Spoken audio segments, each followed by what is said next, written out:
boas tardes. A min correspóndeme falar un pouquiño sobre prexuizos.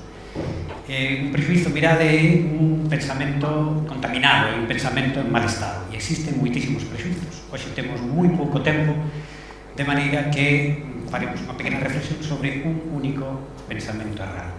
Adiantamos que vou falar para vos, pero eu vou estar pensando noutra xente que probablemente teña un compromiso co galego un pouco máis febre e mellor do que tedes vos, non? Permitidme que para empezar vos faga unha pregunta. Gusta vos viaxar? Non se ve nada. Gusta vos viaxar? Sí, vexo que sí, normalmente a todos nos gusta. Unha segunda pregunta. Imaginademos que vos ofrecen unha viaxe a París e unha viaxe a Nova York. Vos que faríades? Segue sin oírse nada. Nova York. París. Bueno, vamos a organizar un poquinho. Por favor, levantade a man aqueles que decidides ir a París. Moi ben. Agora, por favor, levantade a man os que optaríades por Nova York. Moi ben, moitas gracias. Agora, por favor, levantade a man os que pensastes algún outro tipo de resposta. Unha persoa, un neno. Moi ben. Ahora volveremos sobre isto e desentender o porqué das miñas preguntas. Mirade, temos a sorte de que vivimos nun sitio onde existen dúas linguas oficiais. Isto é importante. É importante porque con moi pequeno esforzo podemos chegar a ser competentes, absolutamente competentes en dous idiomas. Isto é unha vantaxe, indubidablemente. E tamén froito dos nosos días. As cousas antes non eran así. Isto é algo que conseguimos, que nos gañamos. Eu xa teño uns cantos anos, eu fui unha escola na época de Franco, e eu lembro perfectamente como algúns profesores, máis de un, lle pegaban aos nenos por falar galego.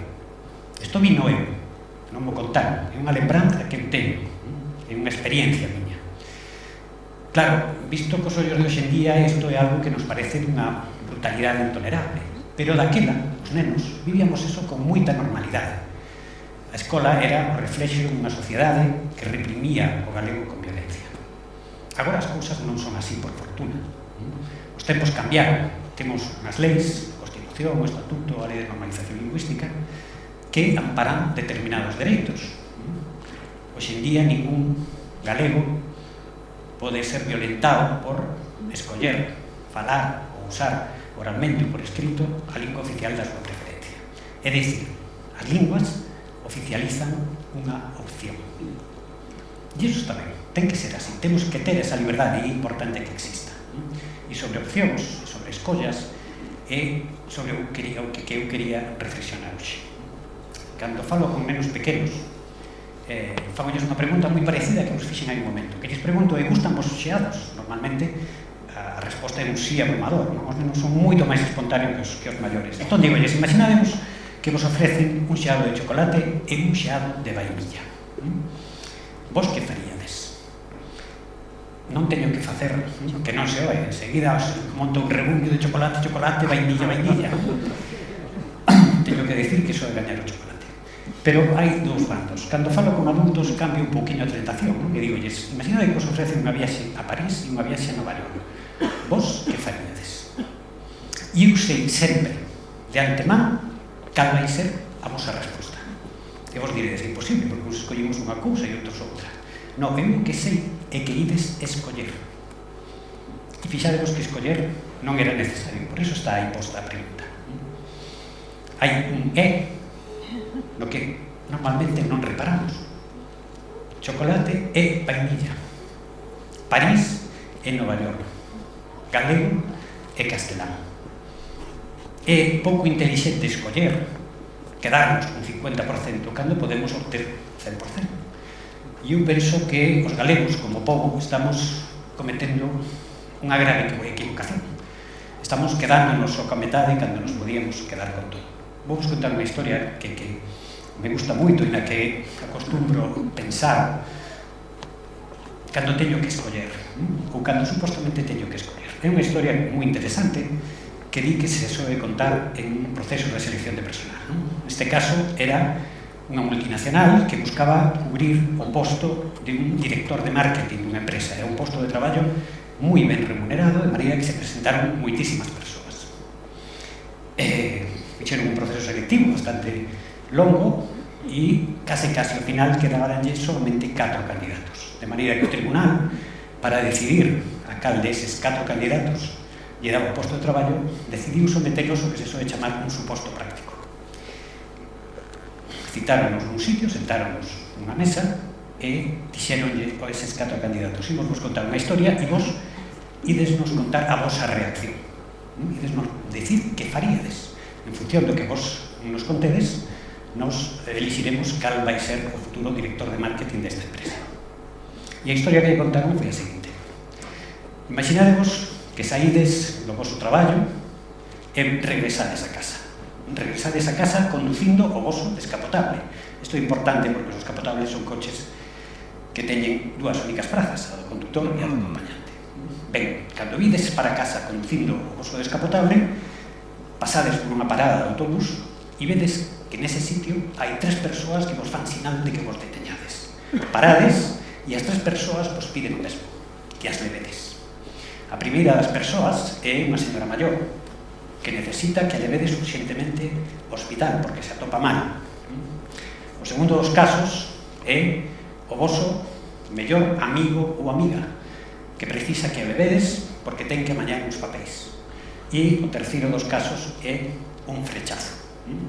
É alguén a quen o velo caedes perdidamente enamorados. E non só eso, tamén vos dades conta, porque esas cousas se perciben, de que vos tamén lle gustades a él ou a ela. Esa é a historia que lle contaron a estas 4 persoas e dixeronlle: bueno, ahora decidide. O primeiro dos candidatos foi moi directo. Dixo: a ver, eu levaría a señora maior. É o caso máis urxente, pode ser un caso de vida ou morte. Os outros poden esperar. Ben, cada candidato, en función do que escollía, deixaba ver partes da súa personalidade. Este primeiro candidato probablemente fose un xefe bondadoso, boa persoa, ao mellor non moi fiel á empresa, ao mellor non moi arriscado nos negocios. O segundo dos candidatos dixo: home, eu teño claro, moi mal mellor amigo sería se non lle fago caso ao meu amigo. Deses 3 é o único que coñezo, de maneira que lle debo amizade a él. Eu estaría sen duvidar polo meu mellor amigo. Este sería un candidato probablemente fiel á empresa, fiel aos ideais da empresa.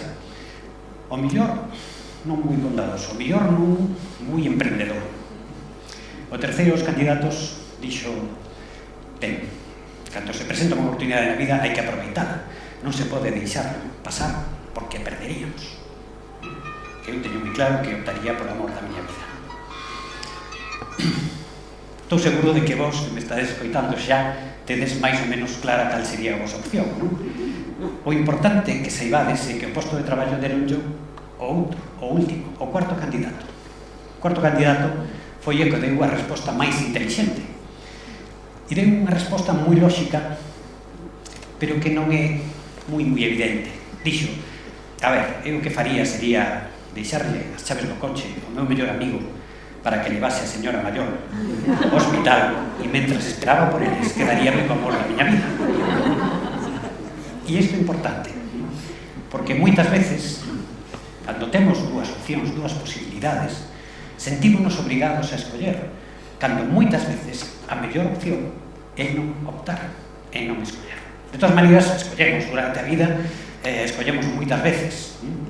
A vida está chea de decisións e o mellor queremos escoller. De feito, na sociedade galega, e algo que é bastante transparente nas enquisas e nos estudios sociolingüísticos, moi boa parte da poboación está escollendo só por unha destas linguas, neste caso é o castelán. Ben, se é así, tamén temos que saber que a nosa escolla ten consecuencias. Se a sociedade galega se empeña en optar só por unha desas linguas, como está facendo, o que ten que saber é que as linguas só sobreviven se se usan, se se empregan. Vamos a imaginar unha Galicia na que pasan moitos anos, unha Galicia improbable, pero desgraciadamente posible, na que a poboación opta só polo castelán. Temos que pensar que o galego probablemente sobreviviría durante moito tempo no ensino, na administración, no uso dos políticos, no mundo da cultura, pero pouco a pouco, se ninguén opta por ele, acabaría desaparecendo.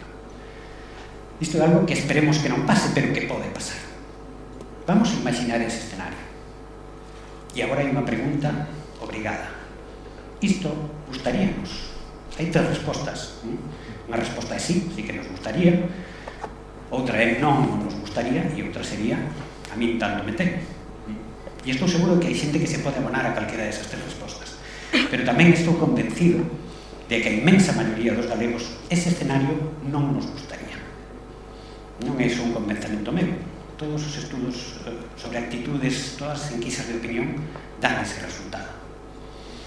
Bueno, pois hai que saber que o futuro non existe. O futuro fragámoslo nós, con o noso presente, con o noso comportamento. A lingua, todas as linguas, son creacións moi frágiles, que viven únicamente na boca dos falantes.